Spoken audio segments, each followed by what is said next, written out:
Hello everyone, welcome to DSR classes. और आज के क्लास में क्या पढ़ने वाले हैं that what are M-way search tree, कि एमवे सर्च ट्री बेसिकली होता क्या है। अब तक हमने डिफरेंट टाइप के ट्रीज पढ़े हैं, जैसे हम कह सकते हैं बाइनरी ट्री हो गया, हमारा बाइनरी सर्च ट्री हो गया। अब हम एक और टाइप का ट्री पढ़ने वाले हैं जिसको कहते हैं Amway search tree. So basically जो एमवे सर्च ट्री होता है ना, वो बाइनरी सर्च ट्री से बहुत ज्यादा सिमिलर होता है। क्या बाइनरी सर्च ट्री से बहुत ज्यादा सिमिलर होता है, बस उसमें कुछ प्रॉपर्टीज का डिफरेंस है, यानी कि कुछ प्रॉपर्टीज उसकी बाइनरी सर्च ट्री से डिफरेंट होती है। सो इस वीडियो में एमवे सर्च ट्री बेसिकली होता क्या है, इस वीडियो में हम वो कवर करने वाले हैं। तो चलिए स्टार्ट करते हैं। So let's start M-way search trees. So first of all, what is M-way search tree? It is similar to binary search tree. पहला पॉइंट क्या कहता है कि ये बाइनरी सर्च ट्री से सिमिलर है। अब हमें पता है बाइनरी सर्च ट्री में क्या होता था, है ना, उसमें क्या होता था, एक नोड होती थी हमारी, ठीक है, एक नोड होती थी कुछ करके, एंड हमें पता था कि बाइनरी सर्च ट्री में एक नोड में एक ही वैल्यू होती थी, है ना, कि मतलब जैसे मान लिया जाता कोई नोड थी ऐसे 24, उसका एक लेफ्ट पॉइंटर होता था और एक राइट पॉइंटर होता था। लेफ्ट पॉइंटर का काम क्या होता था, लेफ्ट सब ट्री को पॉइंट करना, और राइट पॉइंटर का काम क्या होता था, राइट सब ट्री को पॉइंट करना। यही होता था ना बाइनरी सर्च ट्री में, कि एक नोड में एक की वैल्यू होती थी प्रेजेंट, है ना। तो हम उसको ऐसे रिप्रेजेंट कर सकते हैं कि ये जो फर्स्ट फील्ड है वो किसको रिप्रेजेंट करती है, बेसिकली वो रिप्रेजेंट करती है लेफ्ट पॉइंटर को। किसको? Left pointer. और ये वाली किसको रिप्रेजेंट करती है? ये रिप्रेजेंट करती है वैल्यू को, और ये रिप्रेजेंट करती है राइट पॉइंटर। लेफ्ट पॉइंटर मतलब लेफ्ट सब ट्री, क्योंकि ऑब्वियसली उसका जो लेफ्ट पॉइंटर होता है वो लेफ्ट सब ट्री को तो पॉइंट करता है, और जो उसका राइट पॉइंटर उसको कह सकते हैं हम राइट सब ट्री, ठीक है। सो एक बाइनरी सर्च ट्री में ये होता है कि एक नोड में एक वैल्यू होती है और इसका एक लेफ्ट पॉइंटर होता है, राइट पॉइंटर होता है। एमवे सर्च ट्री भी सिमिलर है इसके, मतलब उसमें भी यही चीज होगी, बस डिफरेंस क्या आ जाता है आगे देखते हैं। Amway search tree has m-1 values पर नोड एंड m सब ट्रीज। बाइनरी सर्च ट्री में क्या होता था कि आपकी एक नोड में एक ही वैल्यू हो सकती थी और उसके लेफ्ट पॉइंटर राइट पॉइंटर होता था, है ना। एमवे सर्च ट्री में एक भी वैल्यू हो सकती है और एक से ज्यादा वैल्यू भी हो सकती है एक नोड के अंदर। बाइनरी सर्च ट्री में तो फिक्स था कि एक ही वैल्यू होगी और उसके लेफ्ट और राइट पॉइंटर्स भी हो सकते हैं। एमवे सर्च ट्री में एक से ज्यादा वैल्यूज भी हो सकती है नोड के अंदर, और यू कैन से एक से ज्यादा सब ट्रीज भी हो सकते हैं, और यू कैन से एक से ज्यादा पॉइंटर्स भी हो सकते हैं एमवे सर्च ट्री में। बस ये एक बेसिक डिफरेंस है। अब m क्या रिप्रेजेंट करता है इसमें? m is called the degree of the tree. m को हम क्या कहते हैं? उस ट्री की डिग्री कहते हैं। क्या कहते हैं? ट्री की डिग्री कहते हैं।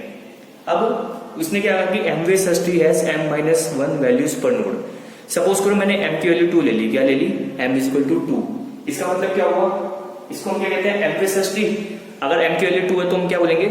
टू वे सर्च ट्री, है ना। अब टू वे सर्च ट्री, अब इसकी प्रॉपर्टी भी देते हैं सेकंड वाली। So two way search tree has 2-1 which means what, one value पर नोड, यानी कि टू वे सर्च ट्री में हमारी एक नोड में कितनी वैल्यू होगी?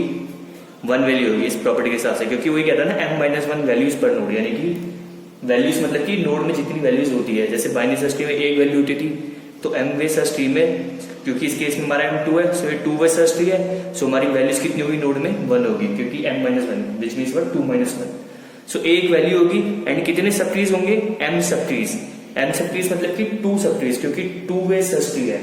अब 2 सब ट्रीज और यू कैन से 2 पॉइंटर्स, क्योंकि पॉइंटर का मतलब क्या, सब ट्रीज ही तो है। जैसे इसमें होता था left pointer write pointer, left pointer मतलब कि left sub tree, write pointer मतलब कि राइट सब ट्री। सो m सब ट्रीज मतलब कि 2 सब ट्रीज। इसका मतलब ये होगा कि टू वे सर्च ट्री में एक हमारी वैल्यू होगी और हमारे क्या होंगे?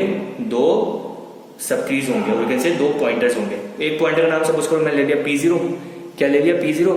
ये होगी की वैल्यू, मैंने ले ली K वैल्यू को, और ये इसका राइट पॉइंटर हो गया, मैंने ले लिया P1, ठीक है। ये P0 मतलब लेफ्ट पॉइंटर, P1 मतलब राइट पॉइंटर, और K मतलब वैल्यू। सपोज करो m को मैंने 3 ले लिया। क्या ले लिया? 3। तो क्या बन जाएगा ये?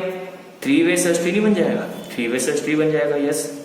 तो अब उसके अकॉर्डिंग देखते हैं property. So 3 way search tree has 3-1 which means what, 2 values पर नोड। इस केस में अब एक नोड में कितनी वैल्यूज हो सकती है, क्योंकि इस केस में हमारा 3 वे सर्च ट्री है। सो हमारी कितनी वैल्यूज होगी नोड के अंदर? 2 वैल्यूज होंगी। तो मतलब हमारी नोड कुछ ऐसे होगी, कुछ, है ना। अब हमारे पास 2 वैल्यूज है। अब तक जो हमने डिस्कस करा उसमें हमारी ओनली 1 वैल्यू थी, अब हमारे पास आ गई 2 वैल्यूज। तो अब 2 वैल्यूज को देखो कैसे रिप्रेजेंट करते हैं। अब 2 वैल्यूज को हमें पता है उस एक नोड में दो ही चीजें होती हैं, एक होता है वैल्यूज और एक होता है पॉइंटर, है ना। अब देखो अगर मैं बात करूं पहली वैल्यू के लिए, किसके लिए, पहली वैल्यू के लिए, तो पहली वैल्यू सपोज करो पहली वैल्यू मेरी K1, क्या है K1, तो मैंने इसको K1 से रिप्रेजेंट कर दिया। अब उस K1 का दो पॉइंटर्स होंगे ना, क्योंकि हमें पता है एक वैल्यू के दो पॉइंटर्स होते हैं, इनसे दो सब ट्रीज होते हैं, है ना, लेफ्ट और राइट। तो इसका जो लेफ्ट होगा उसको सपोज करो मैंने ले लिया P0 और इसके राइट को ले लिया P1, ठीक है। पहली वैल्यू हो गई, ये एक पूरी नोड है, उसमें हमने भी पहली वैल्यू को रिप्रेजेंट करा, उसमें वैल्यू क्या थी हमारी K1, उसका लेफ्ट और यू कैन से लेफ्ट सब ट्री का था P0 और राइट सब ट्री क्या है P1, ठीक है। अब हम सेकंड वैल्यू को रिप्रेजेंट करेंगे।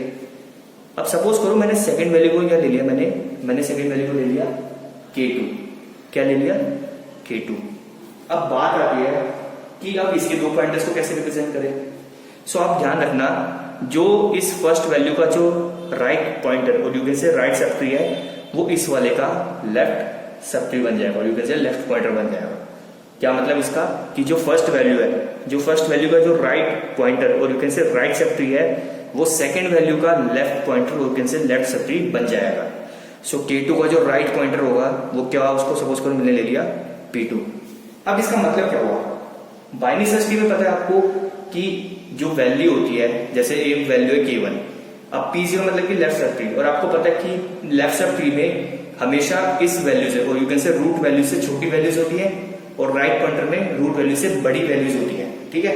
इसका मतलब ये हुआ कि जो की है K1, इसके जो लेफ्ट में वैल्यूज होगी वो K1 से छोटी होंगी और ये जो है P1 इसमें क्या होगा, वैल्यू K1 से बड़ी होगी। फर्स्ट की का हो गया। अब सेकंड की में आता है K2।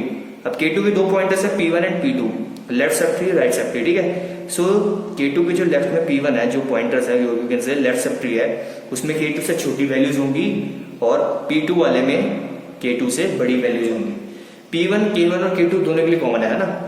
P1 जो है वो K1 का राइट सब ट्री है और P1 है वो K2 का लेफ्ट सब ट्री है। इसका मतलब कि P1 में जो वैल्यूज होंगी और यू कैन से राइट सब ट्री में जो वैल्यूज होंगी K1 के, वो K1 से बड़ी होंगी और K2 के लिए P1 में जो वैल्यूज होगी वो K2 से छोटी होंगी, ठीक है। सो ये क्या हो गया, बेसिकली 3-वे सर्च ट्री हो गया। सपोज करो आपको कहता है 4-वे सर्च ट्री, क्या कहता है 4-वे सर्च ट्री। सो 4-वे सर्च ट्री में क्या है, कोई दिक्कत नहीं, बस हमें एक एक मतलब वैल्यूज को बढ़ाते जाना है और पॉइंटर्स भी बढ़ते जाएंगे, बस ये डिफरेंस है। तो 4-वे सर्च ट्री में क्या हो जाएगा हमारा m-1 which means what, 3 values रहेंगे नोड में, यानी कि एक नोड में 3 वैल्यूज आ जाएंगी और कितने सब ट्रीज रहेंगे, 4 सब ट्रीज हो जाएंगे, है ना। इसमें देखो कितने 3-वे सर्च ट्री में 3 सब ट्रीज है ना, 1 2 3। अब 4-वे सर्च ट्री में क्या होगा, हमारे 4 सब ट्रीज रहेंगे और 3 वैल्यूज आ जाएंगी, यानी कि सपोज करो मेरी ये नोड होगी, ठीक है।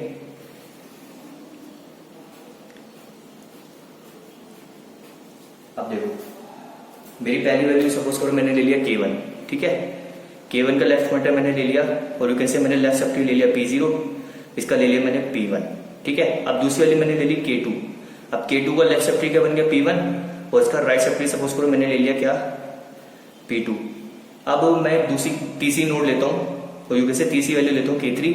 अब P2 क्या बन गया, इसका लेफ्ट सब ट्री बन गया और जो मैं P3 ले लेता हूँ वो क्या बन जाएगा, इसका राइट सब ट्री बन जाएगा, K3 वैल्यू का। अब इसमें आप देखो इस नोड के अंदर हमारी कितनी वैल्यूज हैं, K1 K2 and K3 which means what, 3 values है। क्योंकि हम 4-वे सर्च ट्री की बात कर रहे हैं तो उसमें कितनी वैल्यूज हो सकती है नोड के अंदर, 4-1 विच मीन्स व्हाट 3 वैल्यूज। सो हमने 3 वैल्यूज लिख दी और कितने सब ट्रीज हो सकते हैं, m सब ट्रीज, एंड m के केस में 4 यानी कि 4 सब ट्रीज। तो कितने सब ट्रीज है, 1 2 3 एंड 4। सो ये क्या हो गया, बेसिकली हमारा 4-वे सर्च ट्री हो गया। और इसी तरह से आप जितने मर्जी टाइप का सर्च ट्री बना सकते हैं, 4-वे 5-वे 6-वे अप टू n-वे सर्च ट्री, है ना। n मतलब कि जितने नंबर ऑफ वैल्यू जो आपको लिखनी है 4 5 6 अप टू जहां तक भी आपको जाना है, ठीक है। सो ये होता है क्या, रिप्रेजेंट करना कि एक m-वे सर्च ट्री क्या होता है। सो गाइस अब एक m-वे सर्च ट्री का एग्जांपल डिस्कस कर लेते हैं, ठीक है। मुझे सपोज करो मुझे m-वे सर्च ट्री बनाना था जिसमें m की वैल्यू क्या थी 3, ठीक है। इसका मतलब कि हमारी डिग्री क्या थी 3 थी, तो क्या हो गया वो 3-वे सर्च ट्री हो गया। सो 3-वे सर्च ट्री कुछ इस प्रकार का, ठीक है। अब इसमें आप देखो 3-वे सर्च ट्री का मतलब कि इसमें कितनी वैल्यूज हो सकती हैं, 3-1 विच मीन्स व्हाट, एक नोड में 2 वैल्यूज हो सकती हैं एंड कितने सब ट्रीज हो सकते हैं, 3 सब ट्रीज हो सकते हैं। सो ये होगी मेरी रूट नोड। इसमें देखो एक नोड में 2 वैल्यूज हैं और 3 हमारे सब ट्रीज हैं, है ना। सब ट्रीज मतलब कि पॉइंटर्स हैं, ठीक है ना, तो पहला, दूसरा, तीसरा, ठीक है। तो थ्री वे सर्च ट्री की प्रॉपर्टी सेटिस्फाई करेगी, ठीक है। अब मैंने आपको बताया था कि सपोज करो ये पहली वैल्यू है, इसके जो लेफ्ट सब ट्री है उसमें जो वैल्यूज होंगी वो ऑब्वियसली इस वैल्यू से छोटी होंगी। तो आप खुद देख सकते हैं जो इसके लेफ्ट पॉइंटर यू कैन से लेफ्ट सब ट्री में जो वैल्यूज है, जो नोड है उसमें देखो जो वैल्यूज है वो है 9 एंड 11, जो कि किससे लेस है, 18 से लेस है, ठीक है। सो इसलिए वो बाइनरी सर्च ट्री से भी सिमिलर है, क्योंकि बाइनरी सर्च ट्री में यही होता है ना कि वैल्यूज जो छोटी होती है किससे, रूट नोड से, वो लेफ्ट में होती है, और जो बड़ी होती है वो राइट में होती है, ठीक है। अब देखो अगर मैं इस नोड की बात करूं, अब ये इस पॉइंटर यू कैन से ये सब ट्री का पार्ट है, ये नोड है ना, इस पॉइंटर से लिंक्ड है, ये नोड इस पॉइंटर से लिंक्ड है। अब इस पॉइंटर का मतलब क्या है कि ये 18 की राइट सब ट्री है। 18 की राइट सब ट्री मतलब कि यहाँ पे जो नोड में वैल्यूज होंगी वो 18 से बड़ी होंगी। तो आप देख सकते हैं इस नोड में जो वैल्यूज है 27 एंड 36 जो कि 18 से ग्रेटर है, ठीक है, ये भी सेटिस्फाई कर रहा है। अब इस नोड की बात करते हैं 45 की। 45 के देखो 45 का ये जो पॉइंटर था, पहली बार जो ये पॉइंटर था वो 18 का राइट सब ट्री था। अब ये जो पॉइंटर है वो 45 का लेफ्ट सब ट्री बन गया। क्या बन गया, 45 का लेफ्ट सब ट्री, और can say left pointer. So obviously जो इस नोड में वैल्यूज होंगी, इस वाली नोड में जो कि इससे कनेक्टेड है, उसमें 45 से लेस वैल्यू होंगी, है ना, जो वैल्यूज होंगी वो 45 से लेस होंगी। तो आप देख सकते हैं इसमें 27 एंड 36 जो कि 45 से लेस है, ये भी सेटिस्फाई कर रहा है। अब इसकी बात करते हैं इस नोड की, और ये नोड किससे, इस पॉइंटर से लिंक्ड है, इस पॉइंटर से कनेक्टेड है, यानी कि 45 के राइट सब ट्री का पार्ट है। 45 के राइट सब ट्री का मतलब कि इस नोड में जो वैल्यूज होंगी वो क्या होंगी, 45 से बड़ी होनी चाहिए। और आप देख सकते हैं इसमें 54 एंड 63 टू वैल्यूज हैं, ठीक है, और जो कि दोनों 45 से बड़ी है। सो ये भी सेटिस्फाई हो रही है एम वे सर्च ट्री की प्रॉपर्टी। एंड अब अगर इस नोड की बात करो, ये जो नोड है वो इस पॉइंटर से कनेक्टेड है, और यू कैन से 27 के राइट सब ट्री से कनेक्टेड है। तो 27 के राइट सब ट्री से कनेक्टेड का मतलब कि 27 से बड़ी वैल्यूज होनी चाहिए। सो देख सकते हैं आप 29 एंड 30 जो कि 27 से बड़ी है। और आप इसको आगे और भी बड़ा मतलब और भी बना सकते हैं, जैसे अगर आप इधर बनाना चाहें, जैसे 9 का अगर आप बनाते हैं, सो जो 9 के लेफ्ट में जाएगा ऑब्वियसली 9 से छोटी वैल्यूज होंगी। फिर आप इधर बना सकते हैं 9 से बड़ी वैल्यूज होनी चाहिए, 11 से छोटी होनी चाहिए, है ना। ऐसे करके आप जितनी मर्जी वैल्यूज पढ़ सकते हैं। बस आपको ध्यान रखना है, आपको एमवे सर्च ट्री की प्रॉपर्टी याद होनी चाहिए, क्या कि उसमें m-1 की होंगी, और यू कैन से m-1 वैल्यूज होंगी, और m नंबर ऑफ सब ट्रीज होंगी, और ये बाइनरी सर्च ट्री से सिमिलर होता है। इसका मतलब क्या कि जो उसके लेफ्ट में वैल्यूज होंगी नोड के वो छोटी होंगी लेफ्ट में, और बड़ी होंगी क्या, राइट में, ठीक है। ये क्या था, एम-वे सर्च ट्री। और हमने ये डिस्कस करा, 3-वे सर्च ट्री को डिस्कस करा। और आप इसी तरह और भी वे के सर्च ट्री रख सकते हैं, जैसे 4-वे सर्च ट्री हो गया, 5-वे सर्च ट्री हो गया। बस आपको प्रॉपर्टी का ध्यान रखना, तो बाकी तो इजी है। तो गाइस आई होप आपको समझ आ गया होगा कि बेसिकली एम-वे सर्च ट्री होता क्या है। सबसे पहले कि ये बाइनरी सर्च ट्री से सिमिलर है।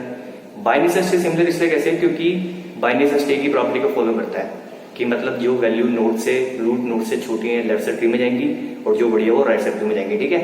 और क्या इसमें हमें पता है बाइनरी सर्च ट्री में एक नोड में एक ही वैल्यू आ सकती थी, और उसके 2 सब ट्रीज होते थे, है ना, और यू कैन से 2 पॉइंटर्स होते थे, एक होता था लेफ्ट और एक होता था राइट। एम-वे सर्च ट्री में एक से ज्यादा वैल्यूज हो सकती है नोड के अंदर, और यू कैन से एक से ज्यादा वैल्यूज भी हो सकती है नोड के अंदर, और एक से ज्यादा पॉइंटर्स भी, और यू कैन से एक से ज्यादा सब ट्रीज भी हो सकते हैं एम-वे सर्च ट्री के अंदर।